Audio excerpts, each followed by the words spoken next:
Assalamualaikum warahmatullahi wabarakatuh. Pada kesempatan kali ini, kita akan membahas mengenai unsur-unsur dan syarat kewarisan. Baiklah, langsung saja kita ke pembahasannya. Dalam hukum Islam, unsur-unsur kewarisan sering dikenal dengan rukun.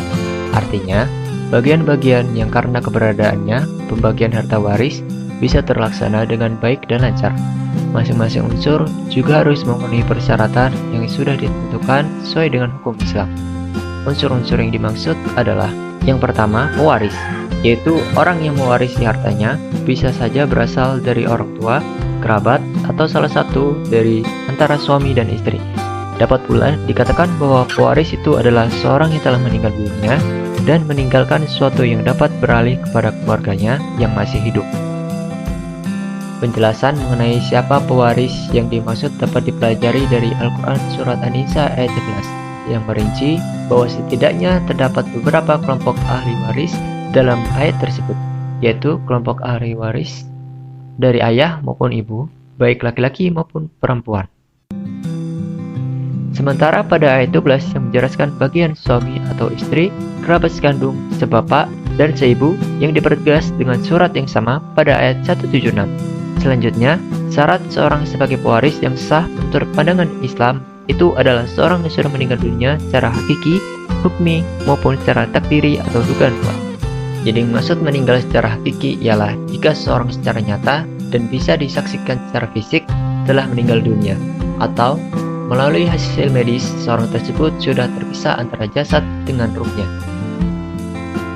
Sedangkan meninggal secara hukmi jika hakim memutuskan atas kematian seorang. Misalnya, ada seorang yang punya harta hilang dalam waktu yang lama dan diajukan ke pengadilan. Lalu, hasil penelitian hakim meyakini bahwa seseorang tersebut sudah meninggal dunia, maka hartanya bisa dibagi. Sedangkan kematian secara takdiri adalah menetapkan kematian seseorang dengan cara dikira-kira. Misalnya, tentang kematian seseorang yang mendatangi suatu peperangan yang bisa jadi mengancam keselamatan banyak orang. Jika seorang tersebut tidak pulang-pulang dan tidak ada kabar beritanya, maka ia bisa diperkirakan dan diduga kuat telah meninggal dunia. 2. Ahli waris, yaitu seorang yang memiliki hubungan kekerabatan yang menyebabkan kewarisan, hubungan perkawinan, dan hubungan akibat memerdekakan hamba sahaya. Dengan adanya hubungan tersebut, tidak berarti secara otomatis menjadi ahli waris yang berhak memperoleh bagian. Ia juga harus memenuhi persyaratan-persyaratan yang telah ditetapkan oleh hukum Islam. Ahli waris dalam keadaan hidup ketika pewaris meninggal dunia, baik hidup dalam alam nyata di dunia maupun masih dalam kandungan. Namun dapat dipastikan bahwa janin tersebut dalam kondisi hidup. Yang kedua, tidak terdapat halangan secara hukum untuk menerima warisan. Seperti diketahui, ada beberapa halangan yang menyebabkan seorang gugur dari daftar ahli waris, yaitu pembunuh pewaris, beda agama, terkait perbudakan, dan berbeda warga negara. Yang ketiga, tidak termasuk dalam daftar ahli waris yang terhalang atau mahjub oleh ahli waris yang lebih dekat. Ahli waris yang berhak menerima bagian dapat dijelaskan secara ringkas dibagi dalam dua kategori, yaitu ahli waris nasabiyah dan ahli waris sababiyah.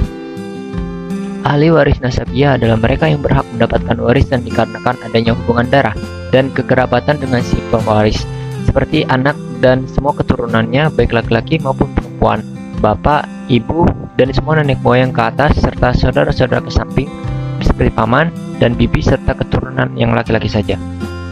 Sedangkan ahli waris sababiyah adalah ahli waris yang disebabkan terjadi perkawinan atau disebabkan adanya hubungan memerdekakan hamba sahaya, maka seorang tersebut dapat menerima warisan. Yang ketiga, adanya harta waris. Harta merupakan unsur yang sangat penting, bahkan lebih penting dari dua unsur sebelumnya, karena meskipun dua unsur pewaris dan ahli waris ada dan memenuhi syarat yang sudah ditetapkan, namun jika unsur harta tidak ada, maka tidak akan terjadi kewarisan. Dalam hukum Islam, harta waris dimaknai sebagai segala sesuatu yang ditinggalkan oleh pewaris yang secara hukum dapat beralih kepada ahli warisnya. Persyaratan harta peninggalan yang bisa dibagikan kepada ahli warisnya antara lain yang telah dijelaskan oleh para ulama sebagai harta yang sudah bersih dari hutang-hutang, biaya pengurusan jenazah, biaya masa sakit, serta penulisan hutang-hutang baik hutang kepada manusia, sang pencipta, dan yang tidak bisa dilupakan adalah dikurangi wasiat jika pewaris membuat wasiat sebelum meninggal. Masing-masing persyaratan tersebut akan dijelaskan secara rinci sebagai berikut.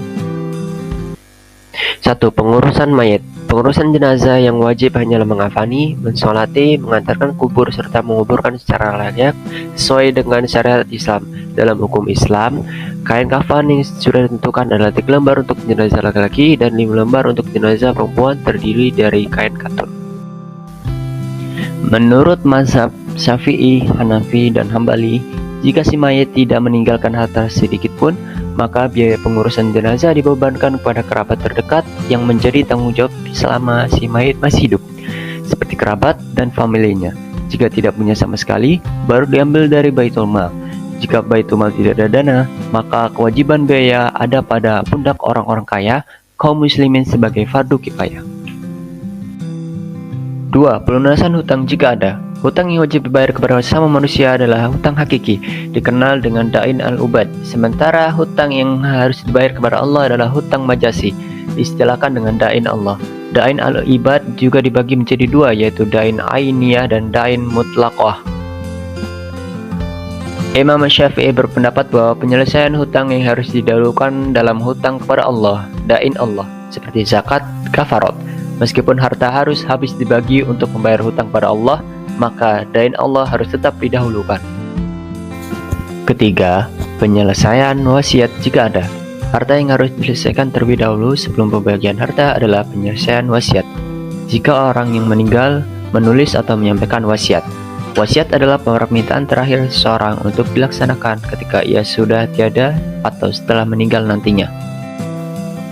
Mengenai hukum melaksanakan atau mengabaikan wasiat, menurut para ulama bisa wajib, sunnah, mubah, dan makruh, dan bahkan bisa saja haram. Wasiat wajib dilaksanakan jika berhubungan dengan hak Allah seperti zakat, haji, dan sebagainya, atau hak manusia seperti hutang. 4. Pembagian sisa harta waris. Jika setelah dilaksanakan beberapa hak dan kewajiban atas harta peninggalan secara tertib seperti di atas, dan masih tersisa harta, maka harta tersebut disebut dengan harta waris, yaitu harta yang sudah siap dibagi dan sudah bersih. Langkah selanjutnya adalah membagi harta tersebut kepada ahli waris yang berhak. Yang selanjutnya yaitu kesimpulan. Rukun dalam kewarisan. Orang yang mewarisi harta telah meninggal dunia. Yang kedua, ahli waris yang masih hidup mendapatkan warisan si mayit meskipun masa hidupnya hanya sebentar. Yang ketiga, diketahui adanya hubungan ahli waris dengan si mayit seperti hubungan pernikahan, kerabat, atau memerdekakan budak. Yang keempat, adanya suatu alasan yang menetapkan seseorang bisa mendapatkan warisan. Selanjutnya yaitu syarat dalam kewarisan. 1. Orang yang mewarisi yakni mayit yang diwarisi oleh orang lain yang berhak mewarisinya. Yang kedua, orang yang mewarisi yaitu orang yang bertalian dengan si mayit dengan salah satu dari beberapa sebab yang menjadikan ia menjadi bisa mewarisi. Ketiga, harta warisan, yakni harta warisan yang ditinggalkan oleh si mayit setelah kematiannya. Itulah beberapa unsur rukun kewarisan dalam Islam yang mana satu sama lain saling dibutuhkan untuk pelaksanaan hukum waris Islam. Jika salah satu dari rukun di atas tidak ada, maka pembagian harta waris tidak dapat dilakukan. Atau meskipun semua unsur tersebut sudah ada, akan tapi salah satu syarat tidak terpenuhi, maka gugurlah pelaksanaan kewarisan. Baiklah, itu yang dapat saya sampaikan. Kurang lebihnya saya mohon maaf. Para Allah mohon ampun. Wabillahi taufiq wa hidayah. Wassalamualaikum warahmatullahi wabarakatuh.